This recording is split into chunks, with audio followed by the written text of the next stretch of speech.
আসসালামু আলাইকুম। সংবাদে আপনাদের সবাইকে স্বাগতম জানাচ্ছি আমি সঞ্জিদা আক্তার। শুরুতেই বিআরবি কেবল সংবাদ শিরোনাম। গাজা ইস্যুতে নেতানিয়াহুর সঙ্গে ইতিবাচক আলোচনার দাবি মার্কিন প্রতিনিধিদের। রাফাহ সীমান্ত পুনরায় চালুর আহ্বান ওয়াশিংটনের। হামাসের নিরস্ত্রীকরণ চায় টেল আবিব। কোনো সুরক্ষা সরঞ্জাম ছাড়াই তাইওয়ানের 101 তলা ভবনের চূড়ায় মার্কিন পর্বতারোহী। সময় নেন মাত্র 1.5 ঘন্টা। দৃশ্য উপভোগে হাজারো দর্শনার্থীর ভিড়। অভিবাসন কর্মকর্তার গুলিতে প্রাণহানির ঘটনায় উত্তাল যুক্তরাষ্ট্রের মিনেসোটা। সমালোচনার ঝড়। আইসি কর্মীদের সরিয়ে নিতে ট্রাম্পকে গভর্নরের আহ্বান। এবং ফিলিপিন্সের দক্ষিণাঞ্চলে যাত্রীবাহী ফেরি ডুবে 15 জনের মৃত্যু। এখনও নিখোঁজ 19। প্রাণহানি বাড়ার আশঙ্কা কর্তৃপক্ষের। চলছে উদ্ধার অভিযান। তীব্র তুষার ঝড়ে বিপর্যস্ত যুক্তরাষ্ট্র। এ পর্যন্ত 7 জনের প্রাণহানি। 24টি অঙ্গরাজ্যে জরুরি অবস্থা জারি। বিদ্যুৎহীন 10 লাখ মানুষ। 16,000-এর বেশি ফ্লাইট বাতিল।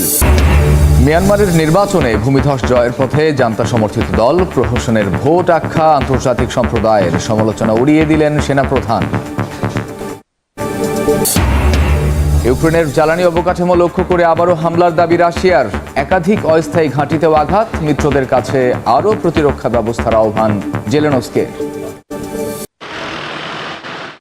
ইরানের সাম্প্রতিক বিক্ষোভ শেষ হতে না হতেই দেশটির উদ্দেশ্যে যুদ্ধজাহাজের বহর পাঠানোর ঘোষণা দিয়েছেন মার্কিন প্রেসিডেন্ট ডোনাল্ড ট্রাম্প। এই ঘটনার পরই ইরান সতর্ক করেছে যে কোনো আক্রমণকে ধরা হবে সর্বাত্মক যুদ্ধ হিসেবে। ইরানের নাগরিকদের মধ্যে এ নিয়ে দেখা দিয়েছে উদ্বেগ ও ক্ষোভ। দেশটির নাগরিকদের একাংশ মনে করেন ওয়াশিংটন সরাসরি যুদ্ধের বার্তা হিসেবে এই পদক্ষেপ নিয়েছে। আবার অনেকে মনে করছেন যুক্তরাষ্ট্র ভয় থেকেই এমন সিদ্ধান্ত নিয়েছে। আবার কেউ কেউ ট্রাম্পের হুমকিকে মনস্তাত্ত্বিক যুদ্ধ হিসেবে দেখছেন। আমরা নিজেদের দেশকে কোনো বিদেশি শক্তির কাছে বিক্রি করতে পারি না। আমাদের অর্থনৈতিক সমস্যা থাকতে পারে, সামনে আরো কঠিন সময়ও আসতে পারে, কিন্তু আমরা কখনোই আমাদের দেশকে বিদেশি শক্তির কাছে হস্তান্তর করব না। ইরানের পার্লামেন্টের স্পিকার মোহাম্মদ বাকের কালিবাফ দাবি করেছেন সাম্প্রতিক বিক্ষোভে ইসরায়েল 48 ঘন্টার মধ্যেই এমন এক লজ্জাজনক পরাজয়ের মুখে পড়েছে যা গত জুনের 12 দিনের যুদ্ধের থেকেও ভয়াবহ। ইসরায়েল একযোগে ইরানের বিভিন্ন শহরে সংগঠিত সন্ত্রাসী অভিযান চালালেও তা ব্যর্থ হয়েছে বলেও দাবি করেন তিনি। ইসরায়েলের সঙ্গে যুদ্ধের পর ক্ষেপণাস্ত্র শক্তি আরও বেড়েছে বলে হুঁশিয়ারি দিয়েছে ইরান। প্রতিরক্ষা মন্ত্রণালয়ের মুখপাত্র ব্রিগেডিয়ার জেনারেল রেজা তালায়েনিক বলেন, ক্ষেপণাস্ত্রের গুণগত ও সংখ্যাগত সক্ষমতা দুটোই শক্তিশালী হয়েছে, পাশাপাশি উন্নত হয়েছে প্রতিরক্ষা ব্যবস্থা। একই সময়ে সম্ভাব্য মার্কিন হামলার আশঙ্কায় ইরানের শীর্ষ সামরিক নেতৃত্ব ঐক্যের বার্তা দিয়েছে। এদিকে জার্মানির বার্লিনে শনিবার প্রায় 3000 ইরানি সরকার বিরোধী বিক্ষোভকারী সমাবেশ করেন। ইরানের ধর্মীয় নেতৃত্বের অপসারণ এবং সরকার পরিবর্তনে আন্তর্জাতিক হস্তক্ষেপের দাবি জানান তারা। বিক্ষোভকারীরা জানান তাদের লক্ষ্য রাজতন্ত্র ফেরানো নয়, বরং সরকার পতনের পর অবাধ ও স্বচ্ছ নির্বাচনের মাধ্যমে নতুন রাজনৈতিক ব্যবস্থা গড়ে তোলা।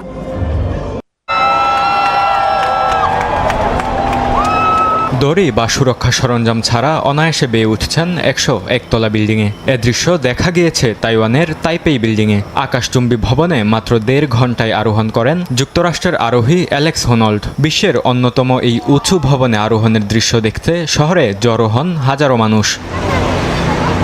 অসুরক্ষিত আরোহণে প্রাথমিকভাবে উদ্বেগ প্রকাশ করেন দর্শনার্থীরা, যদিও পরবর্তীতে আরোহণ সম্পূর্ণ করার জন্য হোনল্ডের উপর পূর্ণ বিশ্বাসের কথা জানান তারা। শুরুতে আমি খুব নার্ভাস ছিলাম, কিন্তু অ্যালেক্স উপরে ওঠার পর আমার বিশ্বাস হয়েছিল ও এটা পারবে। সে কোনো আবেগপ্রবণ মানুষ নয়, প্রচুর অনুশীলনের উপর ভরসা করে। কোন কোন জায়গা বেয়ে ওঠার জন্য উপযুক্ত তা মনে রেখেই সে কাজ করে। নগর প্রশাসনের কাছ থেকে সুরক্ষা সরঞ্জাম ছাড়া আরোহণের পূর্ণ অনুমতি নেওয়া হয়েছে। এটি আয়োজন করেছে অনলাইন ভিডিও স্ট্রিমিং প্রতিষ্ঠান নেটফ্লিক্স, যা তারা সরাসরি প্রচার করবে বলে জানান হোনল্ড। এছাড়া সাংবাদিকদের সঙ্গে কথা বলার সময় নিজের অনুভূতির কথা তুলে ধরেন এই আরোহী। তাইপেই বিল্ডিং থেকে শহর দেখার সুন্দর একটা উপায় এটি। ভেজা আবহাওয়ার কারণে আগের দিন অভিযানটি পিছিয়ে দিতে হয়েছিল। ভবনটির প্রতি সম্মান জানিয়ে আর যারা আমাকে এটি দেখার সুযোগ করে দিয়েছেন সেই পুরো টিমের প্রতি সম্মান রেখে আমি ভেবেছি জোর করে কিছু করব না, সবার প্রতি শ্রদ্ধা রাখবো এবং দেখব বিষয়টি আদৌ কখনো ঠিকভাবে বাস্তবায়িত হয় কিনা। 508 মিটার দীর্ঘ এই ভবন তাইওয়ান শহরে পর্যটকদের প্রধান আকর্ষণ। তবে এবারই প্রথম নয়। 2004 সালে ফ্রান্সের আরোহী অ্যালান রবার্ট সুরক্ষা দড়ির সাহায্যে আরোহণ করেন এই ভবন। 2004 থেকে 2008 সাল পর্যন্ত এটি বিশ্বের সবচেয়ে উঁচু ভবনের তকমা ধরে রাখে, যদিও এই রেকর্ড এখন বুর্জ খলিফার ঝুলিতে। স্থানীয় সময় রোববার ইউক্রেনের জ্বালানি স্থাপনায় ধারাবাহিক হামলা চালানোর দাবি করে রাশিয়া। ড্রোন উৎপাদন কারখানা, গুদাম ও জ্বালানি সরবরাহ কেন্দ্র লক্ষ্য করেও হামলা চালানো হয়। সেই সঙ্গে 159টি স্থানে ইউক্রেনীয় বাহিনীর অস্থায়ী ঘাঁটিতে আঘাত হানার দাবি করেছে মস্কো। তবে এই হামলার ব্যাপারে কোনো তথ্য জানায়নি ইউক্রেন। এদিকে সামরিক উত্তেজনার মধ্যেই রুশ উপপররাষ্ট্রমন্ত্রী সের্গেই রিয়াবকভ বলেন, ট্রাম্প পুতিনের আলাস্কা বৈঠকের বোঝাপড়ার ভিত্তিতে ইউক্রেন শান্তি পরিকল্পনা চূড়ান্ত করতে আলোচনা চলছে।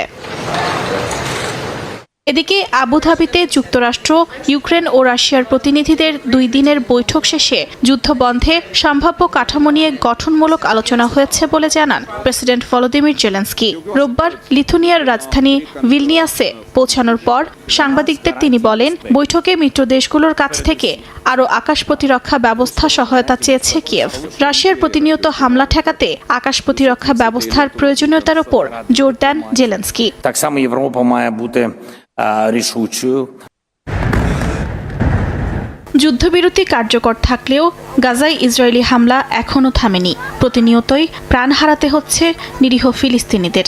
স্থানীয় সময় রোববার গাজার বেশ কয়েকটি জায়গায় হামলা চালায় নেতানিয়াহু বাহিনী। আল জাজিরা জানায়, গাজার জাবালিয়া শরণার্থী শিবিরে একটি চিকিৎসা স্থাপনার পাশে ড্রোন হামলা চালিয়েছে ইসরায়েলি সেনারা। এতে হতাহতের ঘটনা ঘটে। গাজার স্বাস্থ্য মন্ত্রণালয়ের তথ্য অনুযায়ী 2023 সালের 7 অক্টোবর থেকে শুরু হওয়া ইসরায়েলি হামলায় এ পর্যন্ত 71,654 জন ফিলিস্তিনি নিহত হয়েছেন। এর মধ্যে গত অক্টোবরে যুদ্ধবিরতি হওয়ার পর থেকে এ পর্যন্ত 481 জন প্রাণ হারিয়েছেন।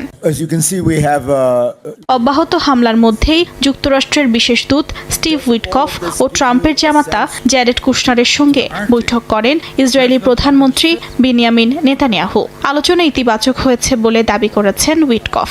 বৈঠকে গাজা যুদ্ধ বন্ধে ট্রাম্পের 20 দফা পরিকল্পনার দ্বিতীয় ধাপ বাস্তবায়ন ও প্রস্তুতির পাশাপাশি আঞ্চলিক পরিস্থিতি নিয়ে আলোচনা হয়। পাশাপাশি নেতানিয়াহুকে রাফা সীমান্ত পুনরায় চালুর আহ্বান জানান স্টিভ উইটকফ ও জ্যারেড কুশনার।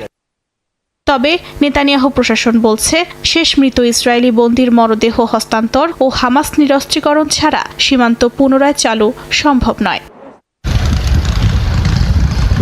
তুষারঝড়ে বিপর্যস্ত যুক্তরাষ্ট্রের জনজীবন। বরফের চাদরে ঢেকে গেছে চারিদিক। দেশটির দক্ষিণাঞ্চলে বরফ জমে গাছের ডাল ভেঙে পড়ায় বিদ্যুতের লাইন ব্যাপক ক্ষতিগ্রস্ত হয়েছে। ঝড়ে বিদ্যুৎ বিচ্ছিন্ন হয়ে পড়েছেন অন্তত 10 লাখ বাসিন্দা। টেনেসি অঙ্গরাজ্যে বিদ্যুৎহীন 3,30,000-এর বেশি। মিসিসিপিতে 1,60,000, লুইসিয়ানা ও টেক্সাসেও হাজার হাজার মানুষ অন্ধকারে। মধ্য আটলান্টিক অঞ্চলেও বিদ্যুৎ বিভ্রাট দেখা দিয়েছে। যুক্তরাষ্ট্রের দক্ষিণাঞ্চলে তুষারঝড়ে সবচেয়ে বেশি ক্ষতিগ্রস্ত মিসিসিপির অক্সফোর্ড শহর। সেখানে প্রায় 75% গ্রাহক বিদ্যুৎহীন, বহু এলাকায় গাছ ও বিদ্যুৎ খুঁটি ভেঙে পড়েছে। পরিস্থিতি ভয়াবহ বলে জানিয়েছে স্থানীয় কর্তৃপক্ষ। নিউ ইয়র্ক সিটিতেও প্রবল তুষারপাত ও তীব্র ঠান্ডা। মেয়র জোহরান মামদানি জানান, গেল 8 বছরের মধ্যে সবচেয়ে শীতলতম সময় এটি। ঝড়ের প্রভাব পড়েছে শিক্ষা ও গণপরিবহন ব্যবস্থাতেও। নিউ ইংল্যান্ড থেকে দক্ষিণাঞ্চলে একাধিক বিশ্ববিদ্যালয় ক্লাস বাতিল ও ক্যাম্পাস বন্ধ ঘোষণা করেছে। তুষারঝড়ের কারণে শার্লটে সব ধরনের গণপরিবহন সাময়িকভাবে বন্ধ রাখা হয়েছে। বাতিল করা হয়েছে 16,000-এর বেশি ফ্লাইট। অন্তত 24টি অঙ্গরাজ্যে জরুরি সতর্কতা ঘোষণা করা হয়েছে। ফ্লোরিডা, দক্ষিণ পূর্ব আলাবামা ও দক্ষিণ পশ্চিম জর্জিয়ার কিছু অংশে টর্নেডো সতর্কতা জারি করা হয়েছে। প্রয়োজন ছাড়া বাইরে বের না হওয়ার পরামর্শ প্রশাসনের। কুর্দিদের সঙ্গে সিরীয় বাহিনীর সংঘর্ষ ও মার্কিনদের আইএস বিরোধী কার্যক্রমে নড়েচড়ে বসেছে সিরিয়ার প্রতিবেশী দেশগুলো। এর মধ্যেই সিরিয়ার সাদ্দাদি কারাগার থেকে প্রায় 200 সন্দেহভাজন আইএস যোদ্ধা পালানোর খবরে উদ্বেগ দেখা দেয় ইরাকে। সিরিয়ার ভেতরে ক্ষমতার পরিবর্তন ও কারাগারের নিয়ন্ত্রণ বদল এই উদ্বেগ আরও বাড়িয়েছে। ইরাকের আশঙ্কা, সীমান্তের অস্থিরতা আবারও জঙ্গি হামলা বাড়াতে পারে। এতে ইরাক সিরিয়া সীমান্তে জোরদার করা হয়েছে সামরিক ও গোয়েন্দা তৎপরতা। ইরাকি প্রতিরক্ষা বাহিনী জানায় সীমান্তে গড়া হয়েছে 5 স্তরের প্রতিরক্ষা। মাটির বাঁধ, খাল, কাঁটাতার, বিশেষ ধাতব বেড়া আর কংক্রিটের দেয়াল সবই বসানো হয়েছে। এর সঙ্গে যুক্ত করা হয়েছে আধুনিক বৈদ্যুতিক নজরদারি ব্যবস্থা। পুরো এলাকা ঢেকে রাখা হয়েছে থার্মাল ক্যামেরায়।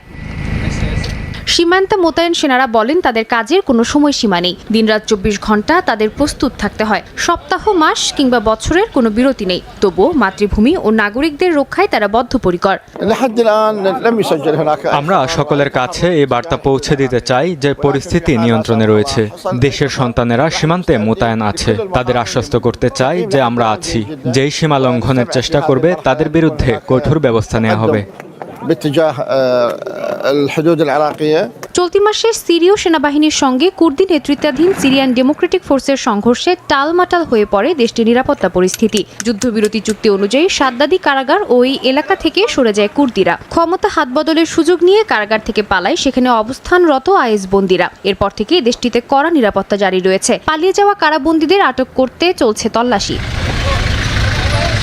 এদিকে যুক্তরাষ্ট্র সিরিয়া থেকে আইএস বন্দীদের ইরাকে স্থানান্তর শুরু করেছে। আগামী কয়েকদিনে অন্তত 7,000 বন্দীকে বাগদাদে পাঠানোর পরিকল্পনা রয়েছে মার্কিন সরকারের। সেখানে অভিযুক্তদের বিচার শুরুর প্রস্তুতি নিচ্ছে শিয়া আল সুদানির সরকার। যুক্তরাষ্ট্রের মিনিয়াপোলিসে বিক্ষোভ চলাকালে ফেডারেল ইমিগ্রেশন এজেন্টদের গুলিতে নিহত হন 37 বছর বয়সী মার্কিন নাগরিক অ্যালেক্স পেট্টি। তিনি একজন আইসিইউ নার্স ছিলেন এবং প্রেসিডেন্ট ডোনাল্ড ট্রাম্পের অভিবাসন নীতির বিরুদ্ধে বিক্ষোভে অংশ নেন। চলতি মাসে এটি মিনেসোটায় ফেডারেল এজেন্টদের হাতে দ্বিতীয় কোনো মার্কিন নাগরিকের মৃত্যুর ঘটনা।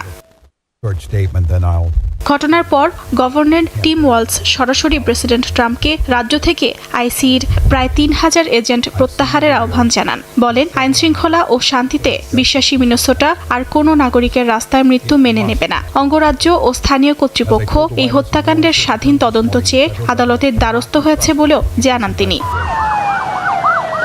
তবে ভিন্ন সুর ট্রাম্প প্রশাসন ও রিপাবলিকান নেতাদের। সিনেটর লিন্ডসি গ্রাহাম দাবি করেন, যুক্তরাষ্ট্র বর্তমানে চরম ঝুঁকিতে রয়েছে এবং আইসিই কর্মীদের প্রয়োজন। তিনি ডেমোক্রেটদের আইসিইর বাজেট বাতিলের হুমকিকে দায়িত্বজ্ঞানহীন বলে আখ্যা দেন।